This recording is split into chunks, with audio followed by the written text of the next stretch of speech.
You can transform your meditation with sustainable sitting. But you already suspected that. That's why you clicked play.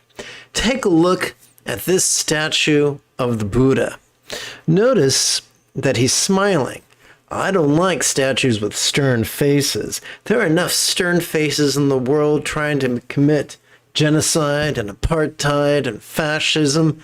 I like smiley faces, not scary smiley faces, not like a sideshow clown, but this is a wonderful statue. This is probably one of my favorite statues. In addition to the delightful smile, look at those legs. Those legs are not bound up like a fleshy pretzel.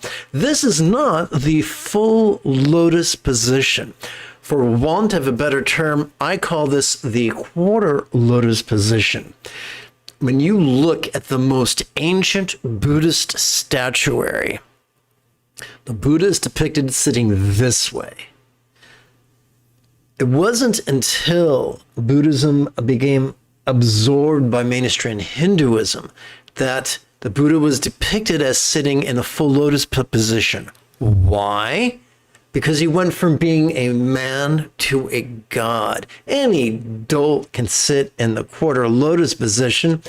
The full lotus position is elitist. And oh yeah, people want to put their gods on a pedestal. That gives them an excuse. Well, I can't meditate. I ain't no god. I'm just a schmo. But here we have a regular schmo.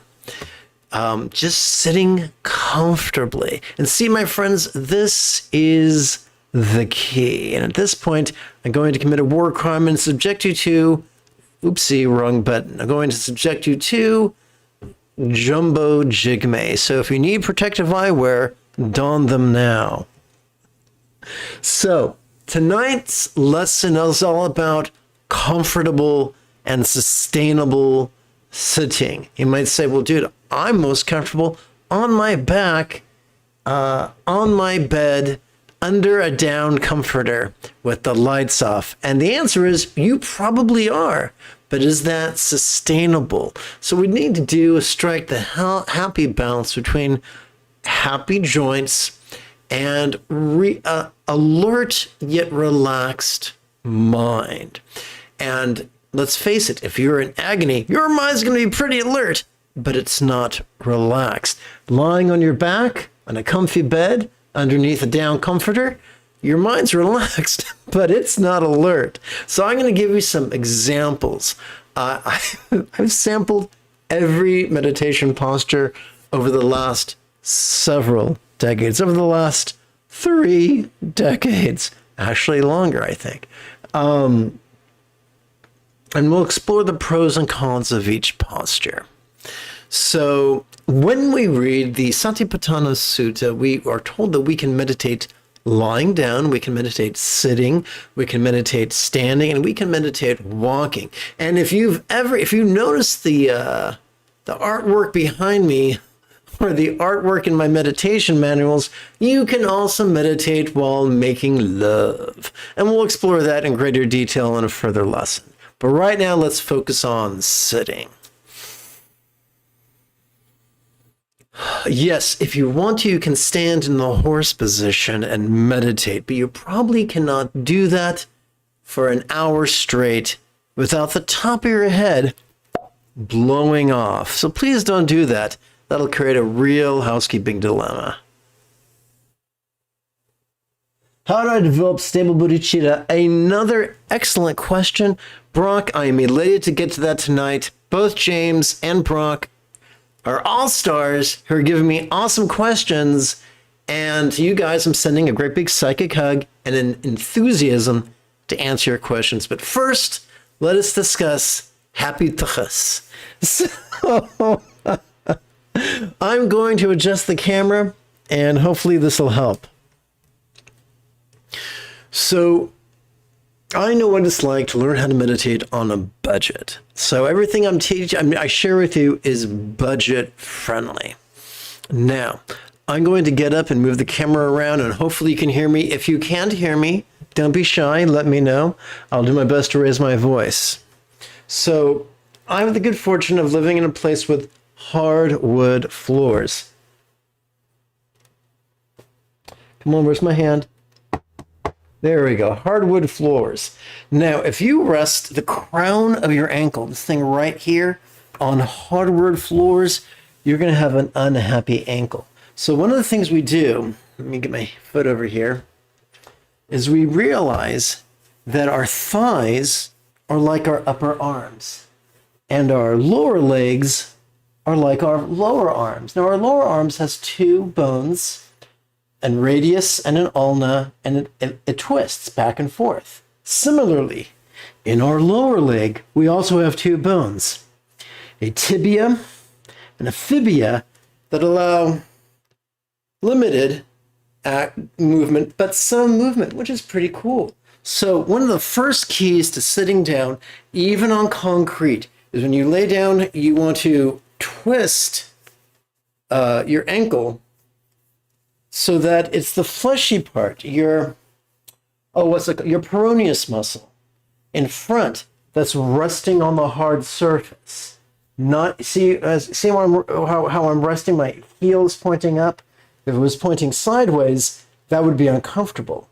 Because it's pointing up, that reduces the pain. Because let's face it, fleshy bits here, muscle is fine with a hard surface. Bone is not so fine. Boy, look how pasty I am. My goodness. So it's almost like it's winter.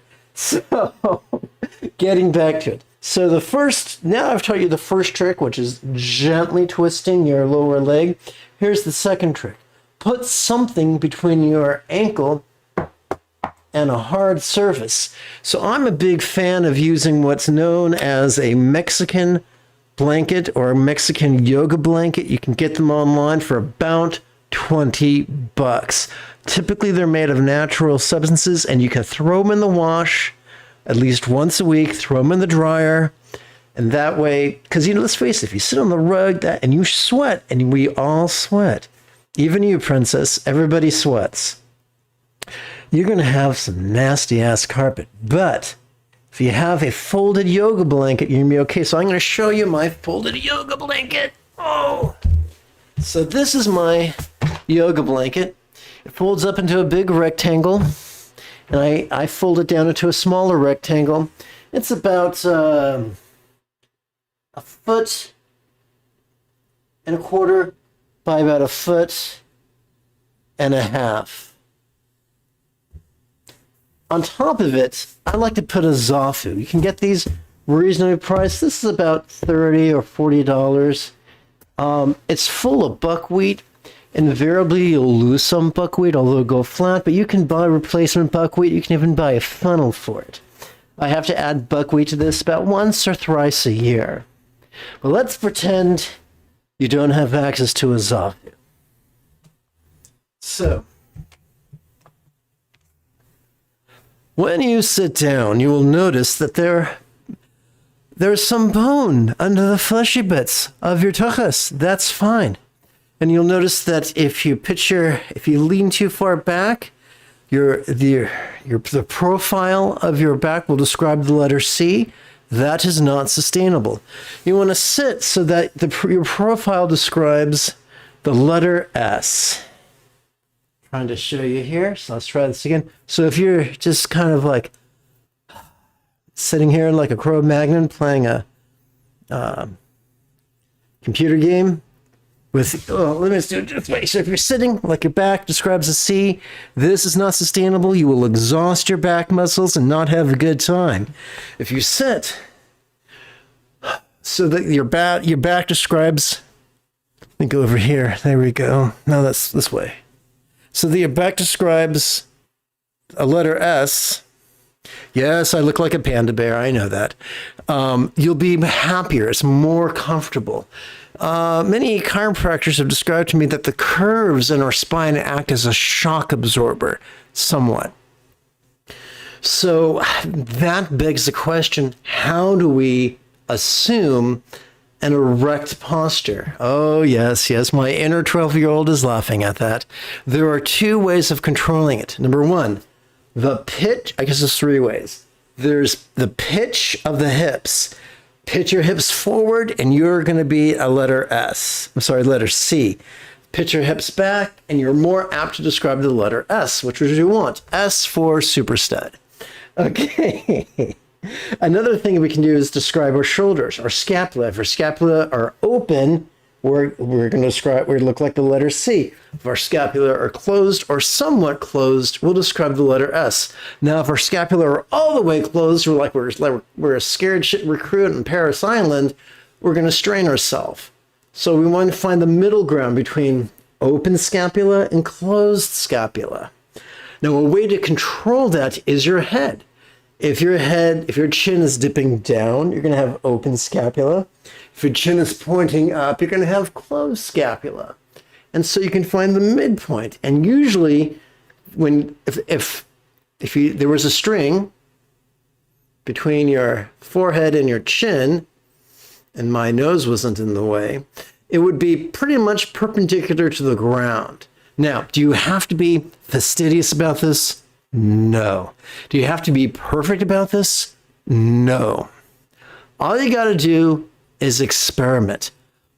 For those who are my returning students, you're familiar with the idea that when we breathe in, we're wired to notice, not concentrate, but notice, vulnerably, passively, viscerally, and randomly due to the workings of our sympathetic nervous system. So we have a built-in mechanism to notice whether we're a letter C, or whether we are a letter I, or whether we're a letter S. And your body can make adjustments. Here's another tool I've learned over the years. I learned this from my Taoist teachers. Pretend there's a rope that passes under your jaw and loops at your scalp, and the rope ascends through a pulley suspended from the ceiling. And pretend you are holding onto the rope, and as you pull the rope, you have a wonderful posture. So here's how that works.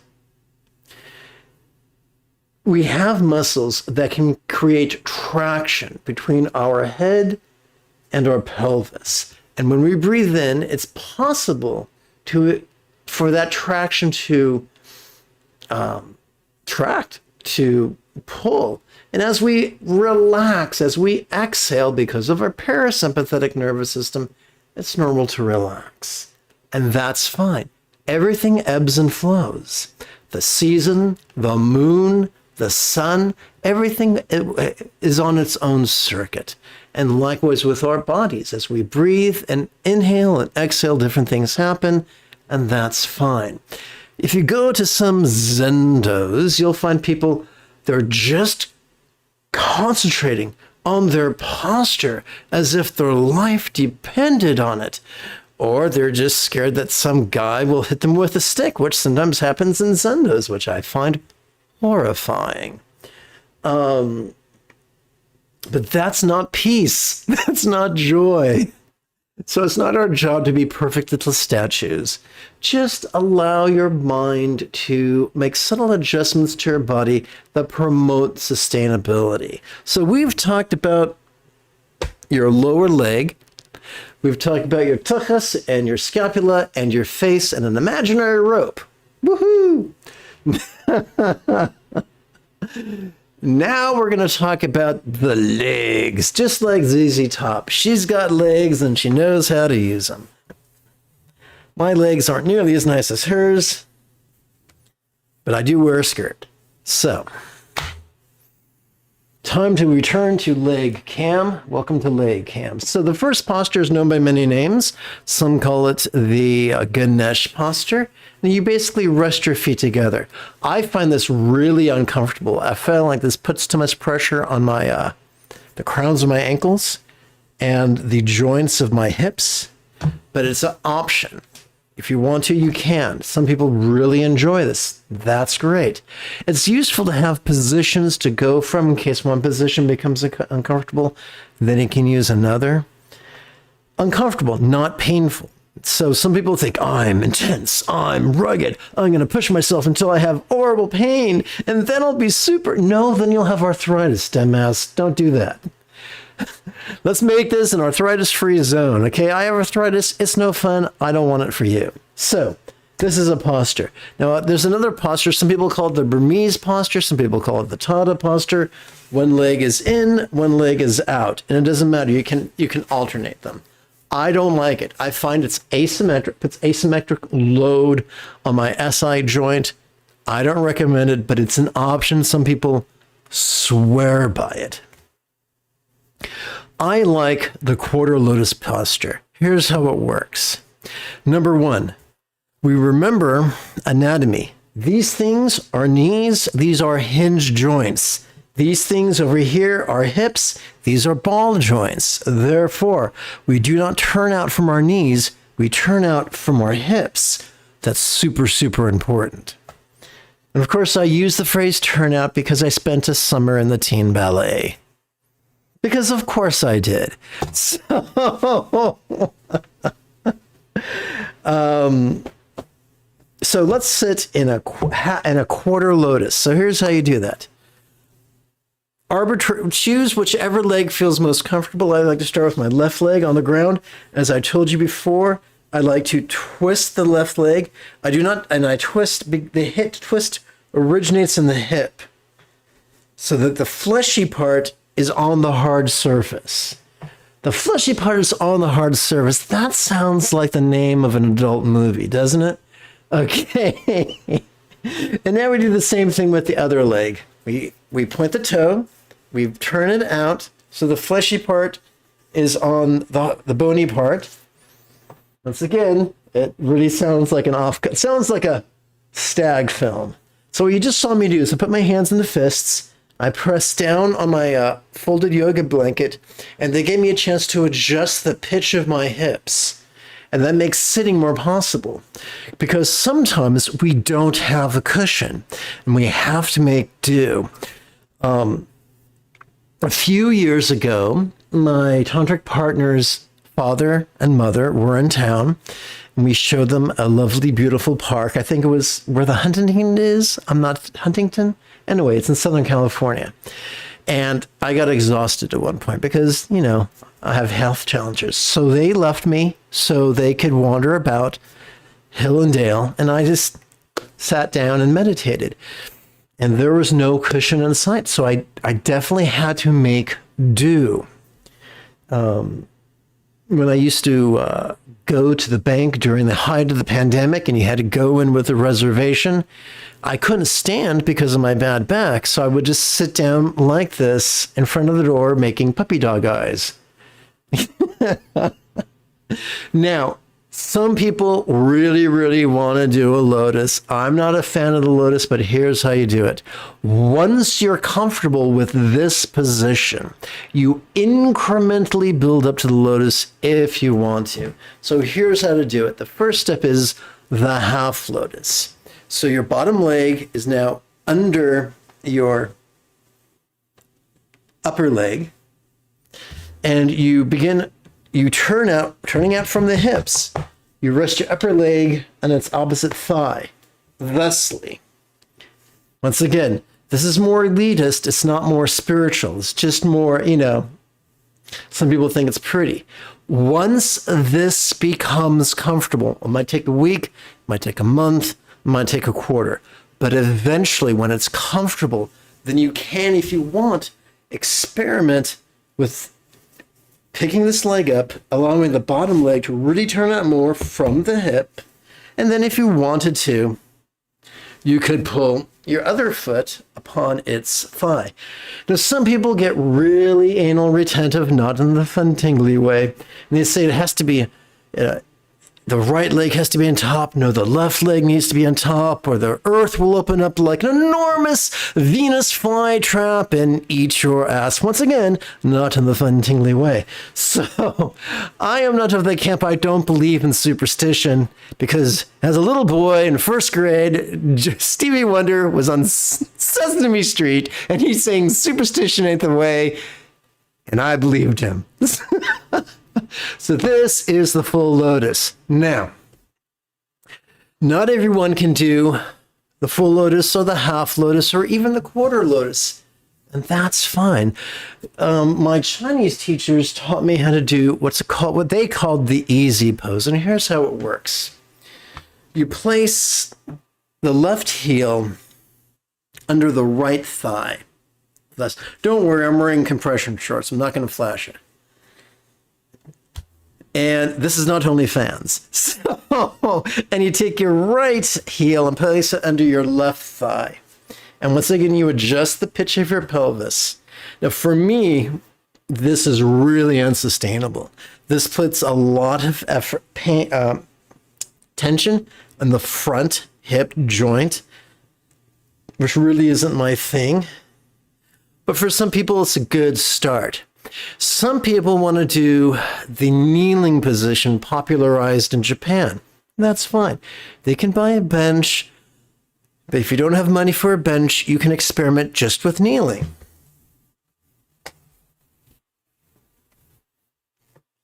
I'm going to do it this way so you can see what's going on. Knee, knee, and then you point your toes, and then you place your tuchus lovingly upon your heels. I don't feel this is super sustainable. Some cultures love it. In Japan, this is super popular. Wrong button. Okay, Japan, this is very popular. Not necessarily in zendos, but just, for tea ceremonies and stuff like that.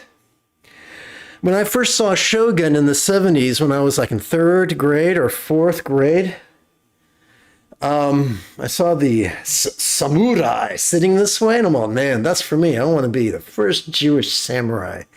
And I was sitting like this, and it was just not sustainable. I could not get up and chase someone with a sword. I could get up and sound like an old man. So this, not my cup of tea. Now, what about this bad boy? This is a zafu. Some people really like doing all the postures I just showed you on top of a zafu. That's fine. Personally, I have bone spurs in my hips and torn lining in my hips, so this zafu is my pal. What I like to do is I place my zafu, the rear edge of my zafu, and of course it's a circle, it doesn't have an edge, but I pretend it has an edge, and I place it on the edge, the far edge of my little square here. The way I have a place here for my legs, what's funny is if I spend too much time in class, my legs begin to work their way forward. All the way down. Every year the floor gets a little bit lower. It's very odd. And there you have it. Now you know everything there is to know about sitting in meditation. Lucky you.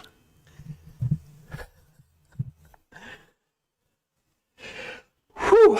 So, quick reminder, the moment you have a specific question about Buddhist or Taoist chanting or meditation or philosophy or practice, simply type your question in great detail in the chat window. Now, I've been jibber-jabbering relentlessly, mercilessly for 23 minutes. How's about some water?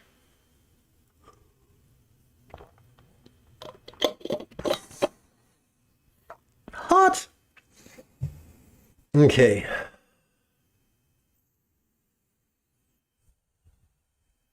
A good-hearted man named James asked a question. Now, I'm going to take creative license because I'm a bastard that way.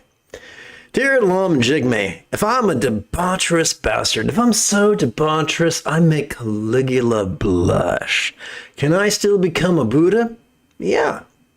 Just be smart in your debauchery. So allow me to elucidate. In many classes, I talk about lifestyle choices. So in an interdependent universe, we're going to sidestep the illusion of spooky karma. I don't like the idea of a real or imagined celestial entity meting out punishment. Bullshit. So let's just pretend that we live in a physical universe. And even though there's no Zeus on Olympus throwing lightning bolts at our tushy without consent, there's still cause and effect. If you don't get enough sleep, your brain's not going to work real well the next day. If you eat junk food, your brain is not going to work well the next day. Your body's not going to have stamina, and your joints are going to hurt. Your immune system won't like you, and your mucous membrane is going to declare a war. To borrow a phrase from a South Park episode, you're not going to have a good time. So, what we eat, when we eat, how we eat, the fresh air, the sunshine, the exercise, their lack thereof, all these things will affect everything else. They'll affect how we, well, just everything. So everything affects everything. So if you're going to be debaucherous, either you can go all out and then give yourself time to recover, or you can be subtly debaucherous, a little bit here, a little bit there. Allow me to illustrate. When most people hook up in a romantic relationship, not a one-nighter, but a romantic relationship, a love-oriented relationship, and they start making love, they go hog wild. And that's not a character flaw. That's actually, what's it called? Evolution.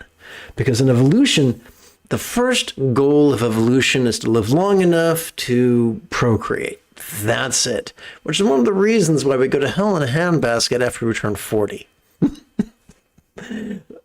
Metaphorically speaking. So, there is a biological imperative to reproduce. And that's why people go at it like voles in heat, to use a phrase from Star Trek Deep Space Nine.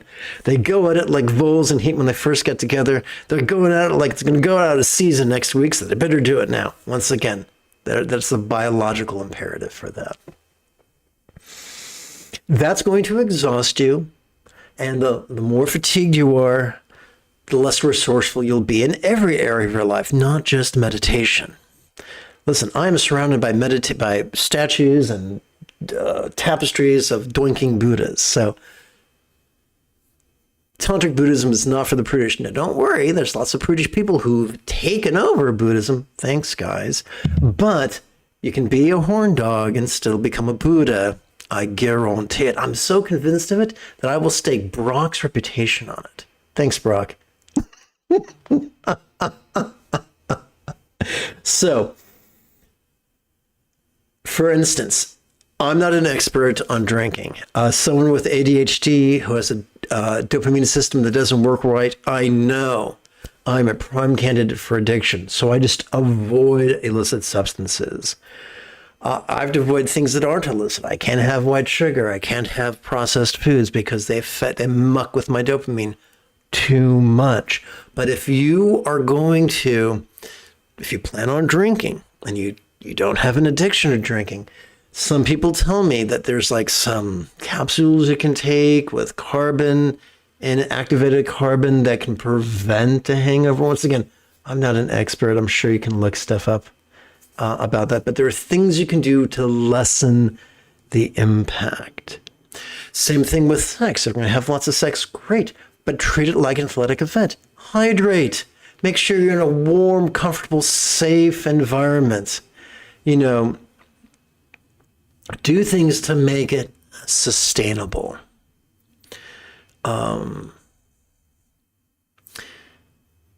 If for whatever reason you weren't able to explore the sustainable facets of debauchery, then give yourself permission to have downtime the next day.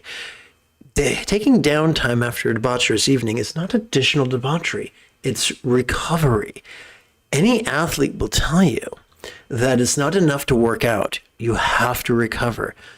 Exercise without recovery equals injury. Exercise without recovery equals inefficient immune system. Exercise without recovery equals lowered IQ, temporarily repressed IQ.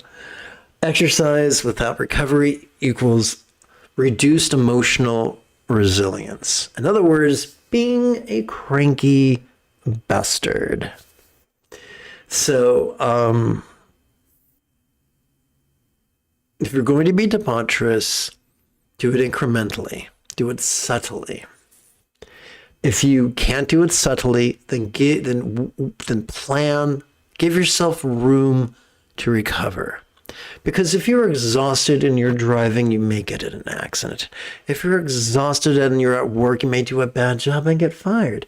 If you're exhausted and you come home to your roommates or your sweetheart, for whatever reason, you might get in a spat. So these are things that don't make life wonderful. And you notice I'm not mentioning meditation. It's just life in general. There's nothing spooky about meditation if you do it right. It's like anything else. The lifestyle choices affect everything else. It's kind of like fractals. In sociology, you find out that within every demograph, you find all the other demographics. For instance, oh gosh, what was it? 8 or 9 years ago, I rented a room.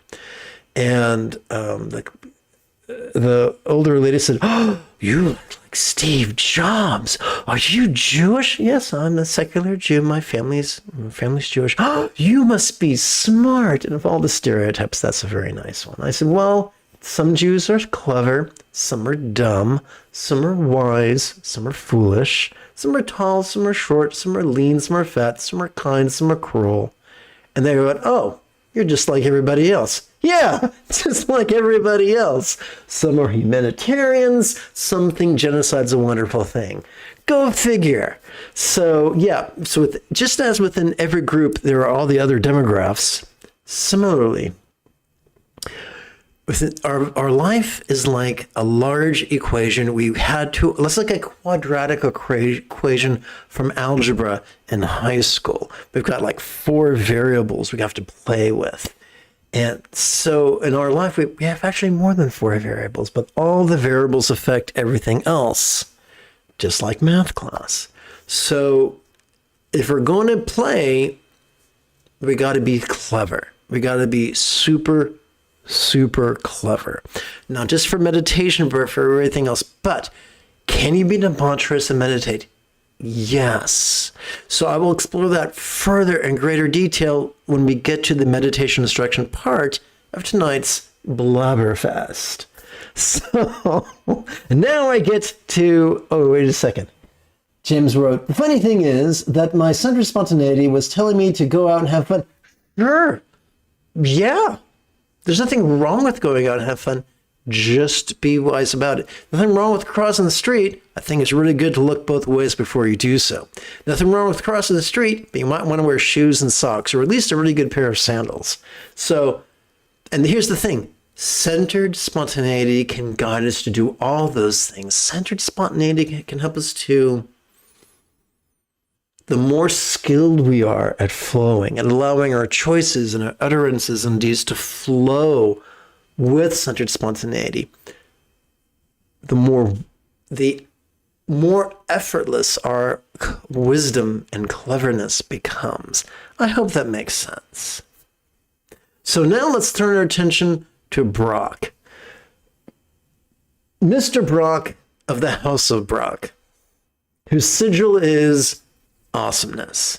The sigil, of course, being a reference to Game of Thrones. So, Brock wrote, "How do I develop stable bodhicitta?" Excellent. Well, there's several flavors of bodhicitta. There is conventional and ultimate. But that's just a fancy pants way of talking about the first 2 folds of the Eightfold Path. Right view and right aspiration. Wishing love and the wisdom of letting go. So one of the things I tell people over and over again is that the litmus test of a good workout is you're buff and you feel energized and you're a little bit leaner and you're a little bit stronger. Well, the litmus test of meditation is we experience love, and the highest love is spontaneous and uncontrived. So we don't force it. If we have to force love, then we know there's something wrong with our meditation. That doesn't mean we won't ever feel grumpy. Grumpy is an emotion. It comes and it goes. Just like fear, just like sadness, it comes and it goes. It's emotion. What we're talking about is there's a difference between emotion and volition, between feeling and wishing or willing. So if we are like just malicious that regardless of what our emotion is, we want to fuck someone over. So that would mean that there's something wrong with our meditation practice. So we already have a mechanism in our brain, and I'm going to show you a picture of it right now. So I'm going to push button 7. Yes, that's it. So there's a mechanism in our brain right here. It's known as the anterior cingulate gyrus. Anterior because it's in the front, cingulate because it's curvy, and gyrus because it's curvy. So, and this region is metaphorically the hub of our mirror neurons. It functions as the seat of empathy. So we already have this hardware. We also have hardware down here, the amygdala, seat of fear and aggression. So if we're concentrating, this is going to light up. If we are noticing vulnerably, passively, viscerally, and randomly, and then relaxing during our exhalation, this is going to stop lighting up, and this will start lighting up. So the test of our love is not how we feel when we meditate. Because let's face it, when we're meditating, we're up to our elbows in it, aren't we? The thing is, as we go through life, are we able to deal or not? And once again, we're not talking about moods. We're talking about intentions. It's kind of like, are you Qui-Gon Jinn or are you Darth Maul? You know, are you Darth Sidious? Darth Sidious wasn't like, I'm feeling kind of cute. I think I'll kill the Jedi today. He had a cold, calculated plan, and his plan was constant, regardless of the day of the week, regardless of the weather, regardless of his emotions, regardless of how regular he was. He had a constant plan, which was a reflection of his will. So we can look at the life of Darth Sidious and see that there's a big difference between will and emotion. So if we go through life and we're like, hey man, I'm feeling cranky now, but despite feeling cranky, I don't want to be cruel. We can see that. We can see that we might feel this impulse to be mean, but we don't act on it because we have, our will says to be kind. And the intricacies of that can be explored another time. So the key to both the conventional bodhicitta of love, of wishing love, and the ultimate bodhicitta of the wisdom of letting go, the key to that is our meditation practice. Now, despite the ravings of shitheads, mastering ultimate bodhicitta doesn't mean you don't think anything exists anymore. Mastering ultimate bodhicitta, my jaw is making out with this microphone. The mastery of ultimate bodhicitta does not mean you no longer feel physical pain or emotional pain. It does not mean you don't have disabilities. It doesn't mean you don't get wet when it rains. It doesn't mean you don't get hot in the summer. It doesn't mean you don't get cold in the winter. There's a bunch of people running around. Well, I used to be, back in the 80s, I was a member of a Christian cult, and these people were really coercive. And they just wanted to destroy your sense of self and your sense of spirituality so you could start over again with them. And I escaped that cult, and another acquaintance of mine escaped that cult, and we both wound up in Buddhism. She wound up in a very, very fundamentalist, rigid form of Buddhism. I sampled that, didn't care for it, and took a journey to the progressive side of Buddhism. So whenever I speak to her, she's like just in attack mode. Well, it doesn't sound like you've even taken refuge. You need to start from over again with us. So she brought that same sensibility with her into another cult, a Buddhist one this time, but still a cult.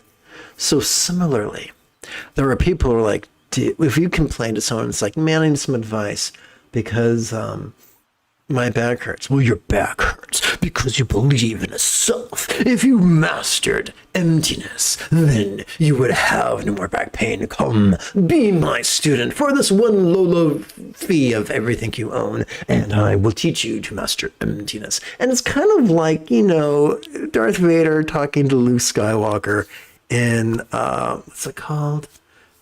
Empire Strikes Back. If you only knew the power of the dark side. It's the same thing. That's the same thing. That's a hard sell. So don't let the poop heads get you down, Brock. We are going to, regardless of how wise we are, regardless of how loving we are, regardless of how mindful we are, regardless of how much we meditate, we're going to feel the full spectrum of physical sensations and emotional experiences. We're going to experience heat and cold, dryness and wet. We're going to feel happy, sad, angry, the whole schmear, the whole enchilada. And if anyone tells you you're not allowed to feel a certain emotion, thank them for their time and then run away from them. Because they are either malicious or contagiously stupid. So, there you have it. What is the test of our love? Hopefully I answered that. Basically the test of our love is, despite what we feel, do we still find ourselves willing to do what's best for people? Even if we don't know what the best is. That's knowing what the best thing isn't a function of love. It's something else. It's a function of expedient means. But basic thing is, here's the cool thing.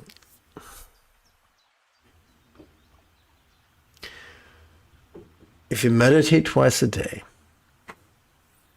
and in between classes, in between live streams, you write down questions so you can ask them during live stream, you'll do okay.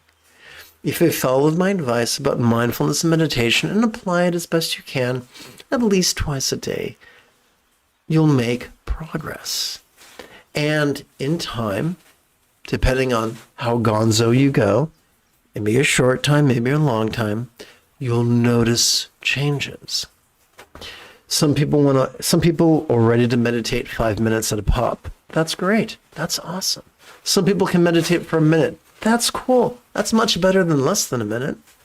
Some people can meditate for 10 minutes, some 15, some 20. Some people build up incrementally, gently, not pushing themselves, just waiting until they're ready for a bit more. And that's fine. A man more wise than myself, there are so many of them, once said, work smarter, not harder. There are many different translations of Buddhist teachings. I don't translate the sixth fold of the eightfold path as effort or diligence. I translate it as zeal or enthusiasm. There is a joyful component. Think about junior high. Think about good old, the late, great Robin Williams. Do you remember how Robin Williams defined puberty? He defined puberty as Mother Nature tapping her on the shoulder and saying, "Hey there, Johnny, it's time to shake hands with Mr. Happy." Most of us did not view that as a chore. Most of us viewed it as bliss on tap. Woohoo! Similarly, the joy of discovering, the joy of discovering your body in junior high, the joy of a first kiss, the joy of a young relationship, and you're just discovering everything and you're just on fire for each other. There's something magic to that. And if we can live our lives in a way where we flow from joy to joy to joy, it's going to be easier to meditate. And so there are many, many ways to meditate. However, the Buddha taught that the fourth enlightenment factor is joy. Buddhists seem to think no joy, no enlightenment. I found that frustrating when I first discovered it because I was in pain and stressed out. And it's like, dude, I want to be enlightened, so I can't have joy, and you're telling me I can't be enlightened until I have joy? I had choice words for the Buddha when I learned that. Fortunately, through blind stinking luck, I ran into many, many teachers who helped me to work through that stuff. Oddly, lifestyle choices, subtle workings of our posture, and the nuances of mindfulness and meditation can make joy a reality. So if you find yourself planning a genocide, then your love might be lacking. If you find yourself trying to do what you can to stop a genocide, whether it's writing your Congress people or sharing videos on social media or something, then you probably are in the direction of love. So it's simple things. It's simple things. If you see a cat and wonder, is it getting enough food? Is it getting enough water? That's love. If you see a cat and say, I'd like to hit it with a brick, that's probably not love. So we don't have to scrutinize ourselves with a magnifying glass and a slide rule. It's keep it simple, silly. Notice as you breathe in meditation. Relax as you breathe out in meditation. Do this regularly, and things should shift. When you hit roadblocks, bring them up in class, and I'll see if I can help you out with them. I'm going to check the time. Oy vey, 46 minutes of nonstop blathering. I'm going to get a phone call from The Hague if I don't take us to meditation pretty soon. Hague, war crime, you get the idea. So let's see. Quick like a bunny, a bit of the old housekeeping. This is Lama Jigme Gyatso of the Buddha Joy Meditation School.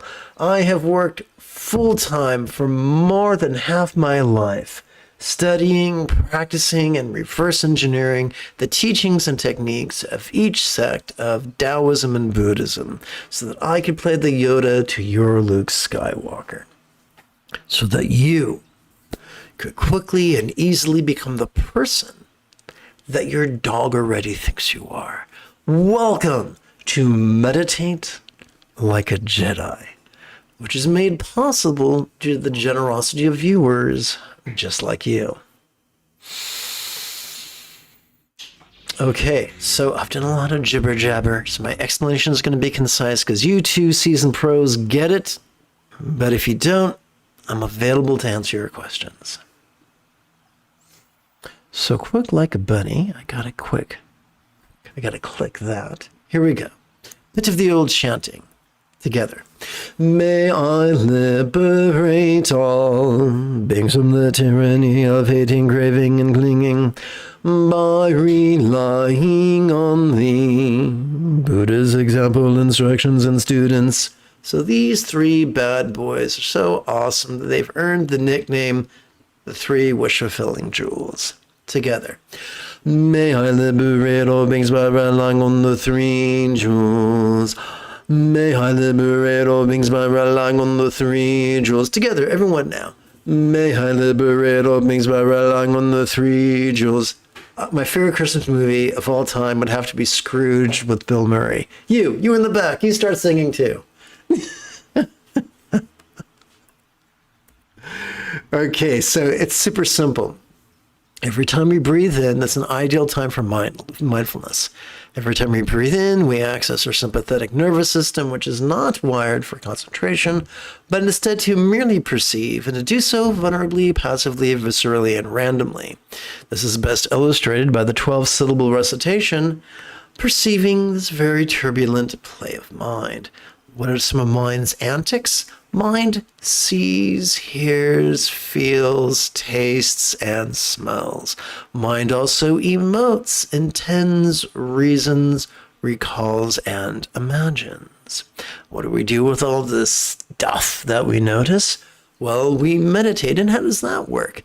Every time we exhale, whether we know it or not, we access our parasympathetic nervous system, which is wired for both physical relaxation as well as mental release, as is typified by the recitation, relaxing into mind's non-graspable nature. Spoiler alert, non-graspability is just a metaphor. You see, every time we relax into our exhalation, whatever we noticed during our previous inhalation can now feel as if it was as non-graspable as a vast, empty void. And now, together as a team, let's meditate as transformatively as Yoda on Dagobah under the guidance of the Force Ghost of Qui-Gon Jinn.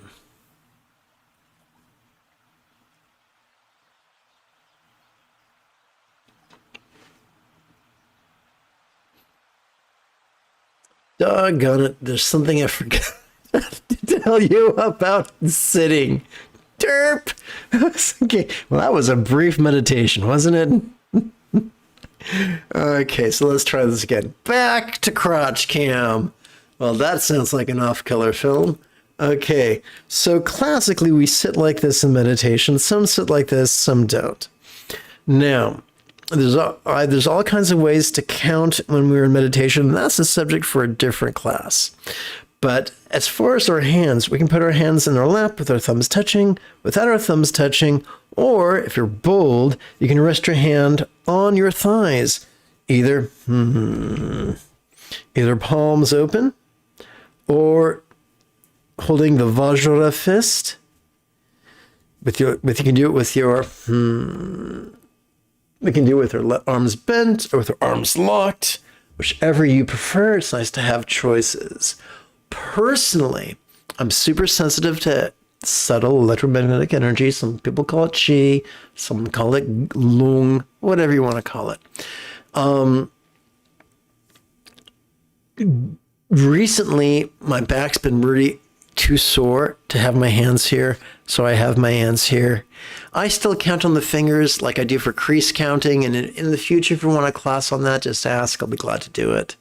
I tried to do crease counting class about once a quarter, but, no biggie. So, anywho, now you know what, no detail for sitting. By the way, and people think he'll starve to death on a vegan diet. I look like the xenomorph is getting ready to pop out.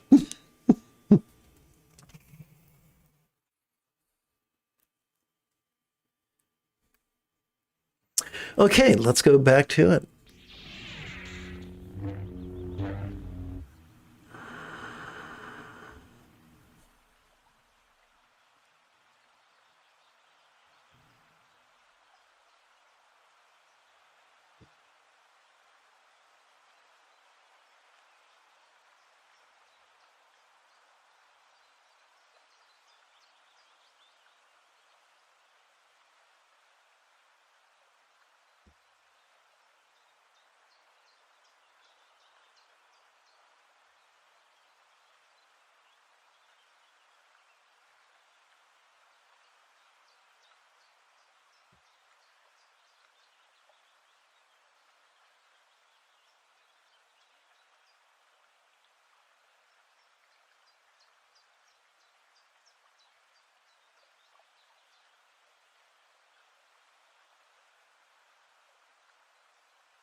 Let's switch gears from the 12-syllable exercise to the 3-syllable exercise. Notice this relaxing.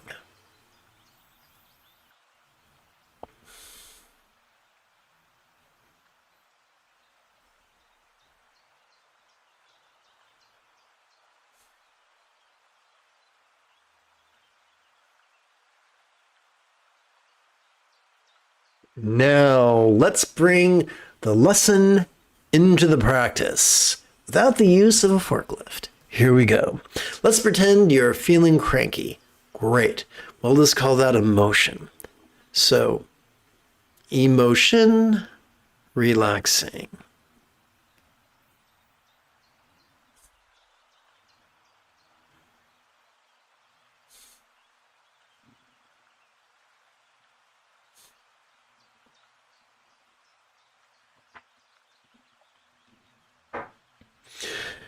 We do not do this to chase our emotion away like a woman chasing a cat with a broom. We do this because emotions are dynamic, they're energetic, they got all this momentum. We can either try to ignore the momentum, let the momentum beat us up, or let the momentum benefit us. And we let it benefit us by blending our awareness of the emotion with our inhalation, and of course, relaxation with our exhalation. For some bizarre reason, it can fuel our meditation regardless. It doesn't matter what the emotion is, whether it's pleasurable or painful or glorious or grotesque, it will still fuel the meditation.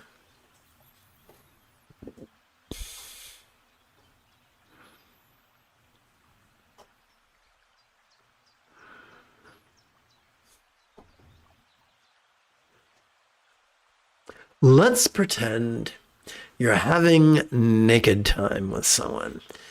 You're making them feel good and they're making you feel good. Well, that's what we call sensation. So sensation, relaxing.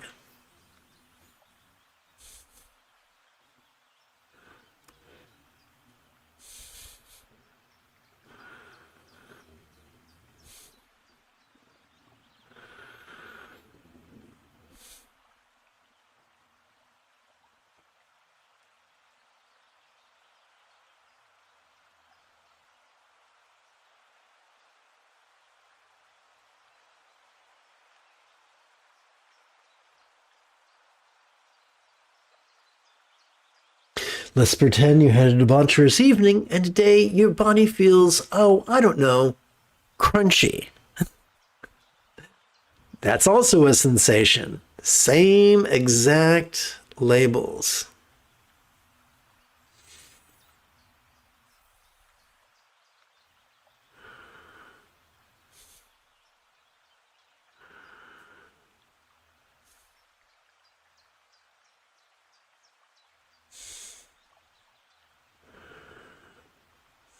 But wait, there's more. Let's pretend you're having naked time and you are experiencing flavors. You might experience saltiness or tanginess or umami. This flavor, relaxing.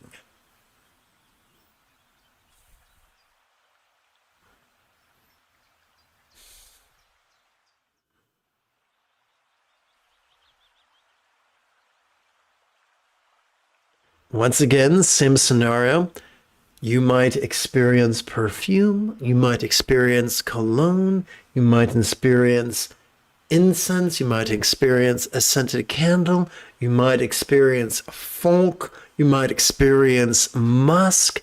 Us big boys call it this fragrance.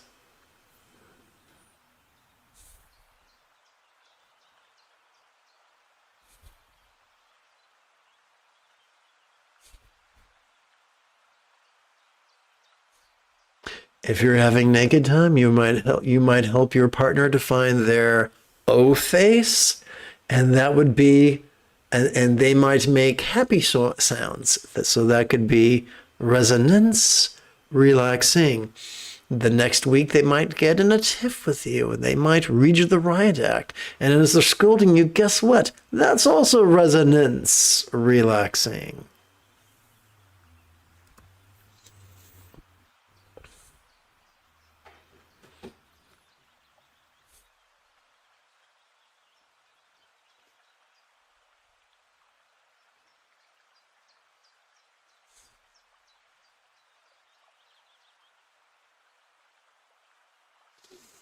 If you had a fantastic experience with a special someone, they may be on your mind a whole lot. And if you're thinking about them, that could be cognition, relaxing, whether it's thoughts of longing or thoughts of fear or whatever.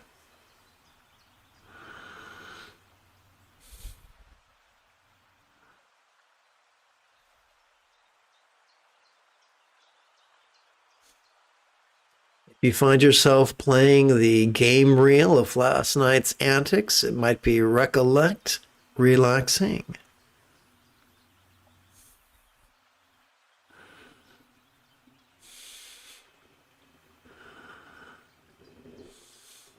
If you find yourself wishing for a rematch, that could be intention, relaxing.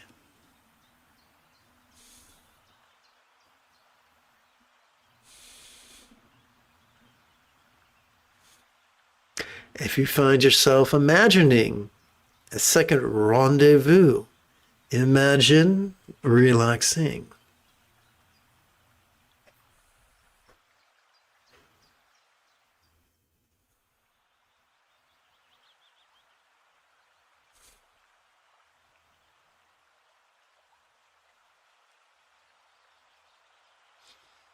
You might feel all sorts of emotions: hope, fear, joy.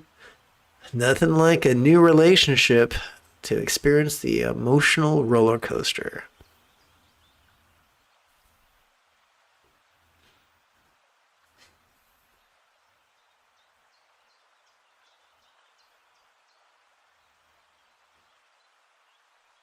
And we can switch gears to the 3-syllable version.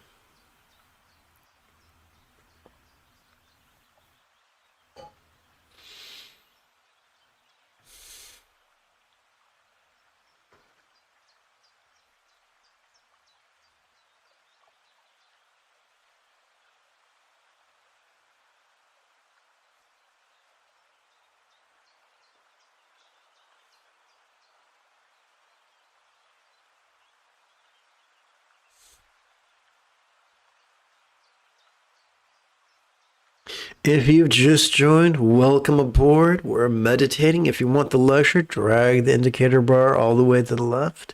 If you got questions about Buddhist or Taoist meditation or philosophy or application, simply type your question in great detail in the chat window.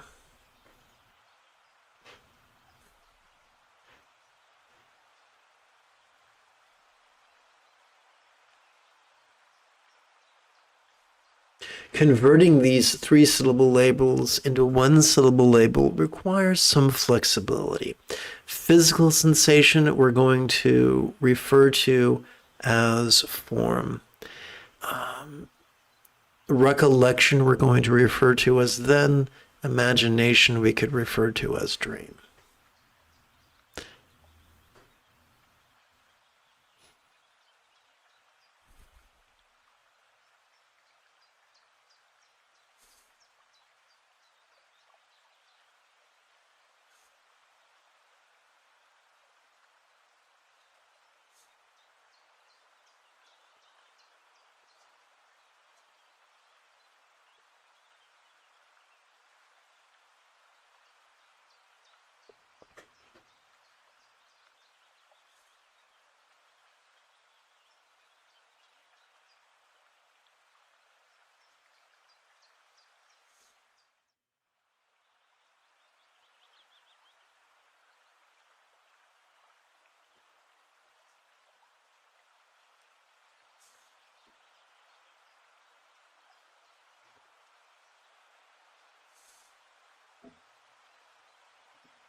It could be quite lovely if we seal this evening's meditation with a bit of the old chanting, beginning with kind ethics and concluding with the four immeasurables.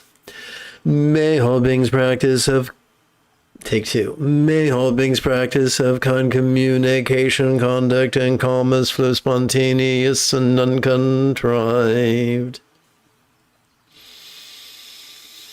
May everyone be free from misery. May everyone be happy. May no one be separated from the happiness. May everyone have balance from the tyranny of hating, craving, and clinging, freed. If you feel that I have earned it, you could give this live stream a thumbs up. You could even help support this channel. In approximately, whoops, that's embarrassing. In approximately, let's do some math.